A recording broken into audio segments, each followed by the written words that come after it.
Kembali lagi pemirsa bersama kami dalam dialog bincang hari ini.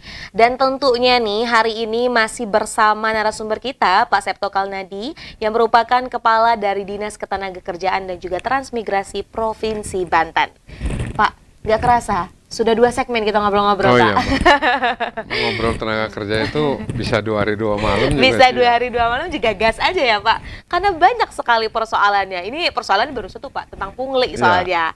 Nah, jadi di segmen ini, Pak, melanjut dari yang tadi sebelumnya. Bagaimana terkait dengan regulasi bagi pencari tenaga kerja nih, Pak, di Provinsi Banten ini? Iya. Kita sudah ada keputusan gubernur, sudah ada peraturan Menteri Tenaga Kerjanya sudah ada, perdanya juga sudah ada, keputusan gubernurnya sudah ada. Salah satunya adalah pertama, perusahaan harus mengumumkan dan melaporkan kepada Dinas Tenaga Kerja terkait, Dinas Tenaga Kerja setempat terhadap lowongan pekerjaan dan cara-cara bagaimana mereka akan merekrut pegawai. Nah, kemudian ada keputusan gubernur juga bahwa perusahaan itu wajib juga menyiapkan 1-2% formasi untuk disabilitas. Nah, jadi biar disabilitas ini secara inklusi bisa berperan aktif dalam hal seperti itu. Teman-teman disabilitas ini juga punya kemampuan dan kapasitas yang baik. Salah satunya yang sudah kita amati dan dipraktekkan itu adalah misalnya teman-teman kita yang saudara-saudara kita disabilitas yang tunanetra itu di salah satu perusahaan telekomunikasi itu dipekerjakan sebagai operator. Nah, itu kan bagian dari mereka diberi kesempatan untuk diberikan sesuai dengan hak-hak mereka, yaitu penghidupan yang layak bagi kemanusiaan. Kemudian perusahaan juga wajib untuk melaporkan itu dan Dinas Tenaga Kerja setempat juga wajib untuk menindaklanjutinya. Tidak hanya sekedar membuka loket kartu kuning, ya kan? Nah, karena kartu kuning ini juga kan terkadang hanya untuk syarat saja, kemudian juga bila sudah bekerja itu tidak dilaporkan ulang. Gitu. Tapi kartu kuning itu adalah bagian dari pengendalian teman-teman saya di kabupaten kota, Dinas Tenaga Kerja kabupaten kota, untuk mengontrol formasinya ada di mana, ada berapa, keahlian apa saja yang dibutuhkan, kemudian kapan dibukanya, gitu kan? Karena dari pengembangan sumber daya manusia perusahaan, HRD-nya juga, kalau mereka membutuhkan tenaga-tenaga yang berkualitas, berkualified, mereka juga punya tahapan-tahapan seleksi. Dan itu harus terbuka dilakukannya, secara terbuka. Ya walaupun secara prakteknya melenceng-melenceng dikit memang ada gitu ya, tapi itu kewenangan perusahaan. Dan itu wajib kabupaten kota, Dinas Tenaga Kerja kabupaten kota, terutama bidang hubungan industri dan jam sostek, itu dan bidang penempatan tenaga kerja itu untuk mengawasi dan melakukan supervisi monitoring terhadap itu. Oh, baik. Gitu. Jadi itu adalah regulasinya memang sudah dibuat dan tadi ya Pak, namanya juga kalau di pemerintahan kan kita berjenjang. Betul. Tadi kalau Bapak mungkin Kepala Dinas Tenaga Kerjaan Provinsi Banten, nah di bawahnya ini stakeholders yang di kabupaten atau kota itu juga mengurusi masing-masing wilayahnya. Betul. Nah, Pak, ngomong-ngomong tentang pungli tenaga kerja ini kan juga berkaitan dengan bagaimana nih ya memberdayakan sumber daya manusia yang memang ada di Provinsi Banten. Dan ini Pak, Banten kan kemarin kerap menjadi salah satu provinsi yang angka tertinggi. Ya, alhamdulillah ranking 1 terus itu Mbak kalau tingkat pengangguran terbukanya itu ya. Itu. Jadi apakah itu sesuatu yang patut dibanggakan Pak ya? Ya, angka nomor 1-nya mungkin bangga tapi perihalnya itu menyedihkan. Ya. Satu itu bangga tapi kalau perihal penganggurannya agak menyedihkan ya pemirsa. Nah, berkaitan dengan hal itu nih Pak ya. Tantangan utama Pak dalam mengatasi pengangguran di Banten tuh sebenarnya apa sih Pak? Jadi begini, saya diperintahkan oleh Pak Gubernur untuk menyinkronkan data. Menyinkronkan data dari Angkatan Kerja Banten 6,050 juta orang, 6 juta lebih ya. Itu yang nganggur 425.000, jadi sekitar 7,02. memang secara persentase berkurang dari 7,95 menjadi 7,02. Tetapi daerah lain juga ternyata turun. Nah, tingkat pengangguran terbuka itu muncul karena survei dari Badan Pusat Statistik. Kalau di Banten, tadi juga saya baru sosialisasi terhadap dengan BPJS terhadap jaminan kehilangan pekerjaan gitu. Ternyata juga bukan karena tidak adanya lowongan pekerjaan semata, tetapi yang sudah bekerja di PHK juga tinggi. Misalnya klaim dari BPJS untuk mereka yang membayar iuran kehilangan pekerjaan selama 6 bulan ini sudah mencapai 11.290 kasus, ya kan?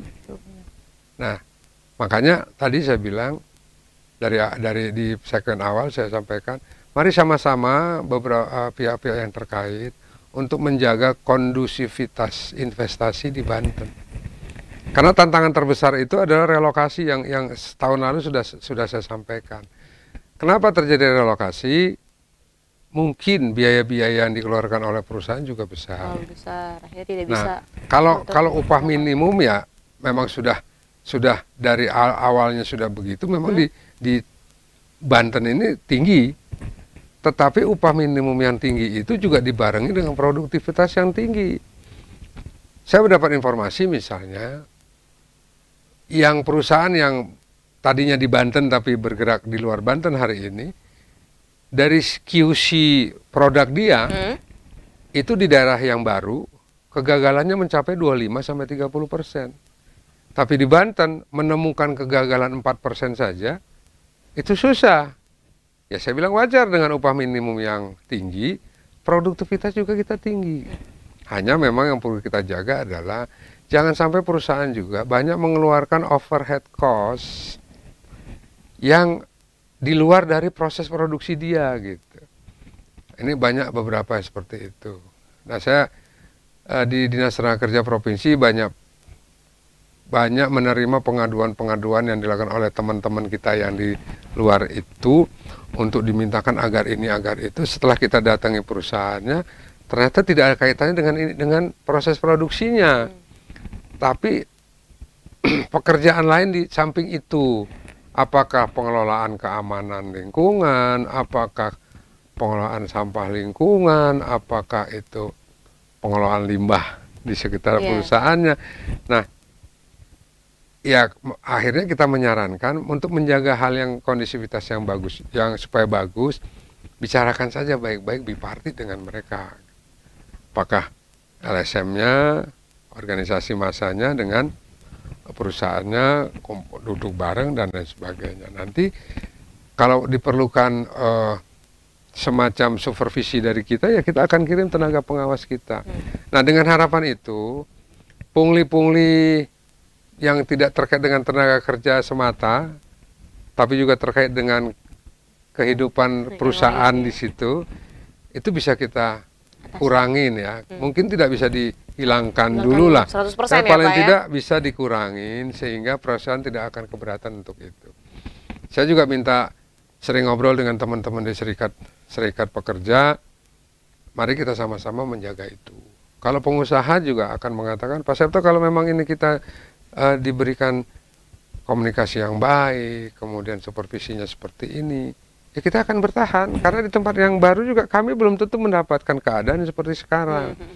Makanya karena masing-masing juga membutuhkan saling ketergantungan, kita berharap kolaborasi dan kebersamaan ini bisa tetap terus terjaga, sehingga Banten masih seksi dari sisi investasi di Indonesia. Tuh, jadi kita nggak nomor satu lagi gitu Pak ya? Ya mudah-mudahan enggak Mbak, karena begini, menurunkan 1% itu paling nggak saya harus menyiapkan, bukan saya lah, pemerintah daerah atau investasi itu harus menyiapkan paling tidak satu keadaan yang menyediakan sekitar 40-45 ribu tenaga kerja. Tenaga kerja ya Pak. Yang peluang tenaga kerja. Nah kalau itu ada dibuka, emang orang Banten semua juga enggak gitu kan. Akhirnya jadi orang memang dari luar Banten juga tidak signifikan dan tidak serta-merta membuka lowongan kerja sedemikian besar, itu akan berkurang seperti itu tidak. Karena peluang-peluang di Banten ini, program pemerintah provinsi dan kabupaten kota berusaha untuk membuka akses-akses yang lebih mendukung ekonomi, pergerakan masyarakat. Misalnya ya tadi tol Serang Panimbang, kan mudah-mudahan akhir tahun ini juga berfungsi sampai Panimbang. Nah, kita berharap sektor pariwisata di sana gitu. Karena penurunan tingkat pengangguran terbuka itu di beberapa daerah yang wisatanya bagus, ternyata itu membantu. Karena mungkin ada menciptakan souvenir-souvenir, jadi UKM, betul. Makanan-makanan setempat gitu. Dan itu mengurangi mengurangi tingkat pengangguran terbuka. Jadi tidak harus katakanlah membuka smelter yang besar gitu, tapi seperti itu. Dan itu terkait dengan beberapa usaha bersama dari kita. Apakah dari UMKM, kemudian wirausaha muda, apakah itu koperasi, apakah itu pariwisata dengan industri kreatifnya, kemudian pertanian dan kehutanan memberdayakan lingkungan itu untuk misalkan bikin warung kopi atau agrowisata lainnya gitu ya, sehingga dengan memberdayakan masyarakat seperti itu diharapkan juga makin terbuka peluang-peluang usaha dan berusaha begitu. Betul. Jadi sebenarnya ada banyak ya Pak ya potensi-potensi yang memang dapat diberdayakan khususnya di Provinsi Banten. Karena Pak sekarang kan kayak generasi-generasi yang memang aktif di media sosial suka bilang, udah jangan kerja di Indonesia, luar negeri aja katanya susah. Nah sebenarnya ini juga menjadi PR kita bersama, bukan hanya bagi masyarakat, tapi juga tadi bagi stakeholders yang ada, bagaimana untuk bisa memberdayakan potensi yang ada, baik itu sumber daya manusia ataupun sumber daya alamnya ya Pak. Ya, betul. Wah kita akan nantikan ya kalau sumber daya alam, sumber daya manusia dan yang lain-lainnya dikolaborasikan, ya kita akan bisa bangkit Banten nih Pak ya. Insya Allah, jadinya tidak ada pengangguran. Baik, pemirsa Setia Sultan TV, nggak kerasa Pak. Sudah segmen 3 nih udah mau habis nih Pak. Kita sudah di penghujung acara. Tapi ini sebelum kita menutup nih perjumpaan kita hari ini, boleh Pak dikasih closing statement nih kepada pemirsa Setia Sultan TV terkait tema kita hari ini, berantas pungli tenaga kerja sampai tuntas. Silakan Pak. Baik, kami berharap dari jajaran Dinas Tenaga Kerja Provinsi dan Kabupaten Kota se-Banten, bila ada praktek-praktek seperti itu dalam hal perekrutan tenaga kerja, itu dapat dilaporkan ke Dinas Tenaga Kerja masing-masing atau ke UPT Pengawas Tenaga Kerja Provinsi Banten yang ada di Cilegon, di Serang, di Ciruas, kemudian di Pasar Kemis untuk Kabupaten Tangerang, dan di Serpong untuk UPT Pengawas Tenaga Kerja Serpong dan Tangerang Selatan dan Kota Tangerang.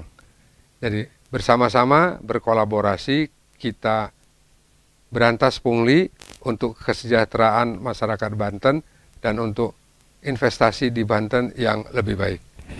Baik, terima kasih Pak Septo atas closing statement-nya nih ya. Jadi kita sama-sama bersinergi untuk memberantas pungli untuk Banten lebih baik. Nah Pak, kalau semisal untuk kita dapat informasi terkait Dinas Ketenagakerjaan dan juga semisal nanti ada yang mau melaporkan nih Pak ya terkait dengan pungli ataupun hal-hal lainnya yang berkaitan dengan ketenagakerjaan, ini bisa melalui apa nih Pak? Ada Instagram Dinas Tenaga Kerja Provinsi Banten, yaitu Banten Prof Dinas Disnakertrans. Kemudian juga ada kantor-kantor UPTD tadi. Yang bisa dihubungin, dan saya kira rata-rata juga sudah pada tahu tuh kantornya di situ tuh, atau ke Dinas Tenaga Kerja Kabupaten Kota setempat, seperti Cilegon itu ada di Jalan Raya Bojonegara, kemudian Kota Serang sendiri ada di tengah kota ya, gedung itu, kemudian Kabupaten Serang ada di Ciruas, kalau Kabupaten Tangerang ada di Balaraja, akses jalan di Balaraja, Kota Tangerang ada di Cikokol, kemudian Tangerang Selatan ada di pusat perkantoran di Serpong. Di Serpong, baik. Jadi nanti pemirsa Setia Sultan TV ya Pak ya, dan seluruh masyarakat Banten nih, kalau semisal memang ada hal-hal yang ingin diadukan ataupun ada pelaporan yang lain-lain, tadi bisa mendatangi kantor atau menghubungi, atau lebih gampangnya sekarang lewat media sosial juga kita bisa ya Pak ya. Nah baik pemirsa dan juga Pak Septo, terima kasih sudah berkenan nih untuk datang ke Sultan TV. Semoga nggak kapok nih Pak, nanti datang ngobrol lagi kita. Siap, insyaallah. Sehat selalu Bapak. Kita tutup terlebih dahulu nih Pak. Pemirsa setia Sultan TV, demikian perbincangan kita hari ini nih bersama Pak Septo Kalnadi yang merupakan Kepala dari Dinas Ketenagakerjaan dan juga Transmigrasi Provinsi Banten. Semoga apa yang kita perbincangkan hari ini dapat bermanfaat dan juga berkelanjutan. Saya, Raud Lohrida, dan juga kru yang bertugas pada hari ini mengucapkan terima kasih, pamit undur diri, sampai jumpa. Wassalamualaikum warahmatullahi wabarakatuh.